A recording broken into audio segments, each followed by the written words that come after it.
right. Say good morning, good afternoon, and good evening to everyone, Jasper, out there in the world. And before I start my show today, I want to thank everyone for the suggestions about Jasper and the tear stains that he has that are getting worse as he's getting older. And he's only 3, by the way. And I will try the coconut oil, and hopefully that'll work. But I kind of like the fact that even though he's perfect in my eyes, he's got a little an imperfection. I know that sounds weird, but it just makes him more special to me. But I will try the coconut oil. Now he wants to be put down, and I'll start my show. My show today is going to be a little depressing. I'm sorry, you guys, but you guys wanted to know a little bit about me, and I don't want to go back to I was a child born in Canoga Park in 19 whenever. Um, you'll get all that through the stories and all that. I do want to reveal a big part of me, though, that I think a lot of you guys out there will relate to, and that is panic attacks and depression. Okay, I I'm very lucky. I do not suffer from depression.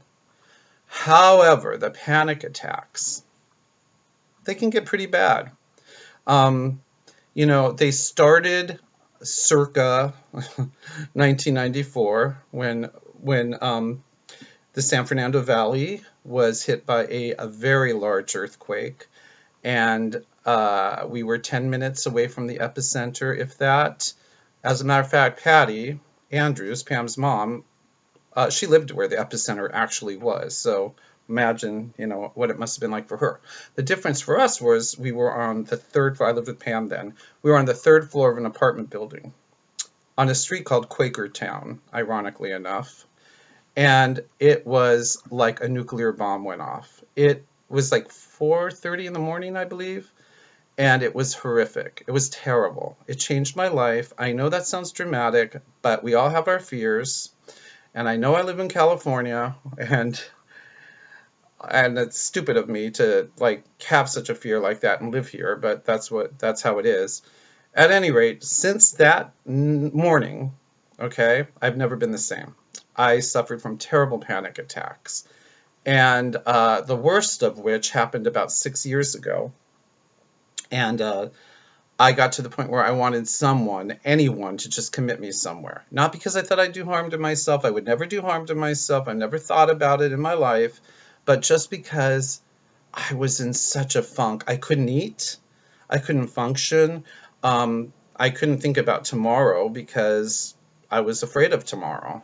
Just as even more than I was afraid of right now was tomorrow. Um, and I think constantly of a quote that there was a docu-series done on I Love Lucy, and the actress playing Lucille Ball quoted a famous saying that Lucy would say to her inner circle of friends in the film. And she said, I'm just waiting for the other shoe to drop.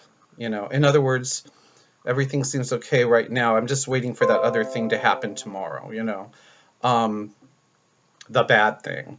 And boy, I can relate to that expression big time. That's how I've lived my life. Every day I'm like, not every day. I mean, for the most part, I do suffer from panic attacks. And here's the thing, and I know you guys that suffer from these things can relate to this too. When people ask you, well, what set it off? Okay, I can't speak for everyone, but for me, nothing has to set it off. Nothing. I could be watching the best show and the funniest show in the world. Everything could be just great, and all of a sudden my heart will start racing. I'll start having trouble catching my breath, and it all kind of closes in on me. So, to those of you that don't have panic attacks, 9 out of 10, you're not going to get an answer. Because if we that suffer from panic attacks knew what brought it on, that would be like a big step towards being cured, a big step besides medication. So that being said, that's my whole story about that. And please, I know a lot of you guys, you've been my Facebook friends on here for a very long time. Feel free, if you're not embarrassed to, which you shouldn't be, by the way, to share, your views on all of that. It's a tough thing. It really is. Now, That being said, I got two more quick things to say. I might get my complaint in for the day, my thing that David's peeves on the main event, my show here, and that is people that can't use their damn signal lights. Okay, look, it goes like this, right? Really, or if you're going right, that's all it takes. I mean, how can you be so lazy? And it really does affect the person behind you. Even though you shouldn't be so close to the person in front of you, it's kind of nice to know what their plans are, you know? And, or if you're looking to go forward at a stop sign and the car is coming and they don't use their signal and you think they're going to go straight and then all of a sudden they turn, and just don't be lazy. And it's usually the people with the newer, nicer cars that are so lazy, like they're too good to use their signal light. At least the older, crappy cars, I can kind of justify and say, well, maybe it doesn't work. Which in that case, maybe they shouldn't even be driving their car out on the road. But that's my complaint for the day about that. Now, tomorrow's show is the other thing I want to bring up. I'm trying desperately not to talk too much Streisand on my show, because I know only 50% of my fans, my viewers are Streisand fans, is what I wanted to say.